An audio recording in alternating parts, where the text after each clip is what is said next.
Bloomberg Audio Studios. Podcasts, radio, news. We begin with our top story, the latest CPI print boosting expectations for a 25 basis point cut from the Fed next week. Mohamed El-Erian of Queen's College, Cambridge, writing on X that he sees a, quote, anchorless paradigm, one that is crying out for the stabilization influence that usually comes from a dominant economic narrative rather than the current ping-pong one, and or forward policy guidance as opposed to this era of Fed excessive data dependency. Mohamed has a lot to say and he's with us for the next few hours to say it. Mohamed, good morning to you. Good morning, John. Fantastic to catch up with you, sir, particularly your observation yesterday about what's developing in the bond market at the front end of the curve. The swings we saw on the 2-year. Can you share your observations with our audience right now? What was that about? So we saw a 20 basis points round trip in the 2-year. 20 basis points. That's a lot for that maturity. And we learned two things. One is that we have excessive data point dependence. All that happened yesterday in the inflation report, as people know, is that monthly core came slightly harder than expected. Everything else was aligned, and yet we moved 10 basis points up. And then we discovered a second technical, which is money on the sideline being put to work quickly. And that, I think, is our reality, is that we don't have a dominant economic view, so we get swung all over.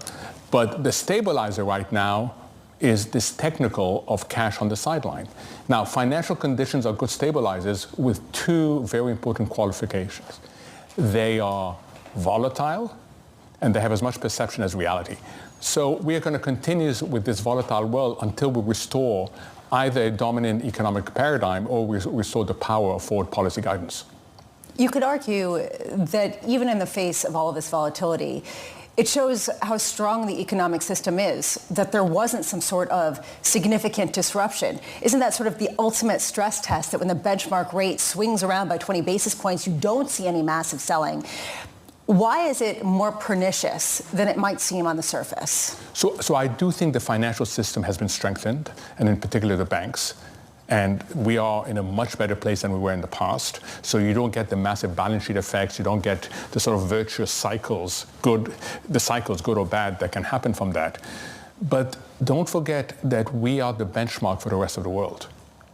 And we cause quite a few spillovers that the rest of the world says, you know what, enough now. We've had enough of this. Please get your act together.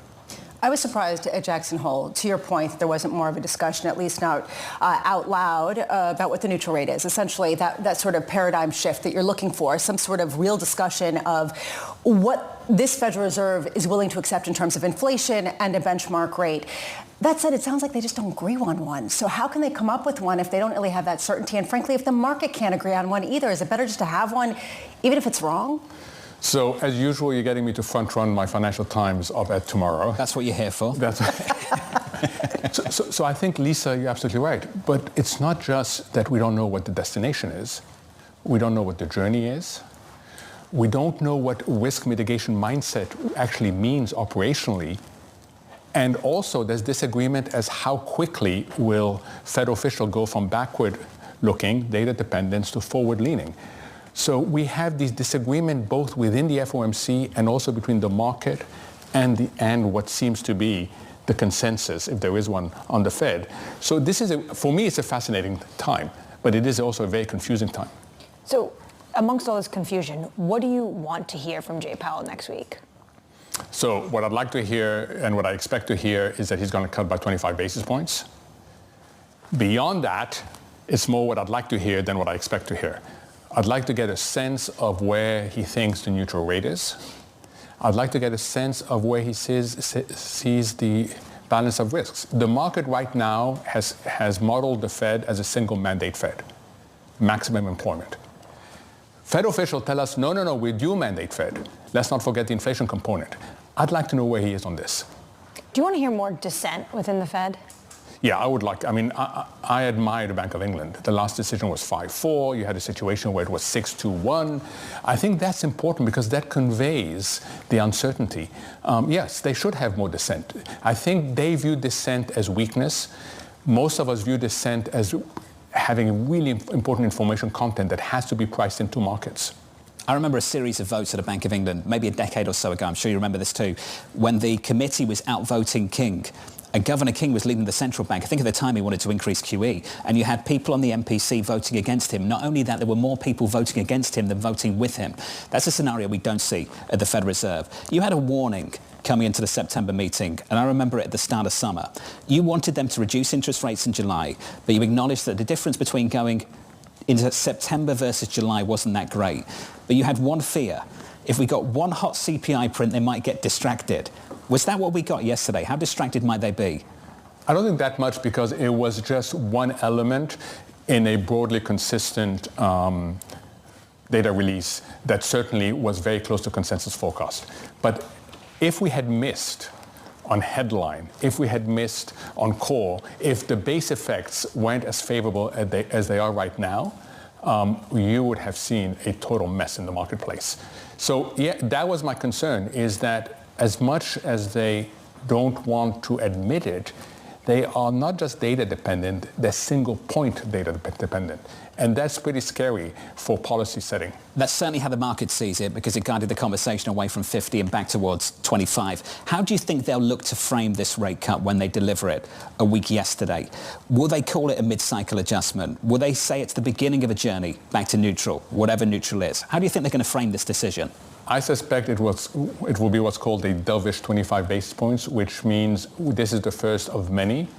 And we may be inclined to go even more if the labor market weakens.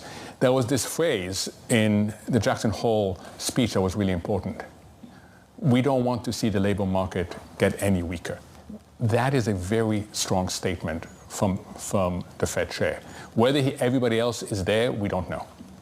Let's say they do what you want, and they come out, they say, this is what neutral is, this is our journey, this is our mandate, this is what we're going to do. How much have they lost control of the plot anyway? Just simply because there are other factors at play. You think about, for example, fiscal coming out and potentially disrupting things. Think about international investment with an auction that's necessarily negative, that kind of forces their hand. How much do they have ability to set the narrative with such a prescriptive tone right now? So they certainly should be incorporating fiscal. They must be doing this. They certainly should be incorporating QT. I mean, we haven't talked about QT. QT is ongoing on that. They certainly should be doing that. And that should be reflected in what they say. I hope they're doing this internally. I just think they got so burnt in 2021 because they did take a forward-leaning view and they were completely wrong, that they don't want to make another mistake. What if they say this is a victimless crime? We're not seeing a problem from this, that essentially they're getting it right, and the markets are generally, you hear traders actually say, actually Powell's doing a pretty good job. So why should they change it? What would your argument be? Well, first we'll go back to the amount of volatility we've had in fixed income. It has been unusual, Lisa. Okay. I know, I watch it every day. We were talking yesterday, it was crazy. Okay, and that has adverse external effects. It undermines also the credibility of the US as the benchmark for many others. And we are in a world in which countries are building little pipes around the US. We don't want to enable that process further. That's the first issue. The second issue is we have a major reconciliation in our future. We have the Treasury part of the fixed income market that is signaling quite a high probability of recession. We have the credit part of the fixed income market that is signaling a very high probability of a soft landing. Now, if liquidity doesn't reconcile these two things, there's going to be even more volatility in this marketplace. And at some point, volatility spills back to the real economy. And the only thing keeping this real economy going right now is the labor market. I'm sitting here laughing because we need to clarify what you said. Market participants that think Powell are doing a great job, they're the bullish ones. Yes, Let's be very clear about that. Correct. Equities are still near all-time highs. Yeah. If we weren't there, I think they'd have something different to say about where we were. Maybe their data point dependent as well, in terms their of data their point judgment. is the S&P 500. Correct. You mentioned where the bond market is and where markets are and how they're priced. I want to pick up on the amount of demand we've seen for some issuance. We had a gilt issue last week, record order book. Had an Italian issue this week, record order book. We've seen a similar dynamic in US high-grade corporate debt in America, particularly last week. 2 very busy days, lots of demand, credit spreads stayed very, very tight. Can you reconcile what each part of the fixed income market is telling us right now and whether you can make sense of it? And we had yesterday a Treasury auction with massive indirect demand. I can only reconcile it by the ton of cash that's on the sideline and the fear that if you don't get into and lock interest rates now, you will lose interest income in the future. So every time we have a backup in rates, people rush back in. I mean, yesterday's dynamic was fascinating for me. The speed of the round trip was significant. We've seen it a few times in the last week. Mohamed, we're lucky to have you.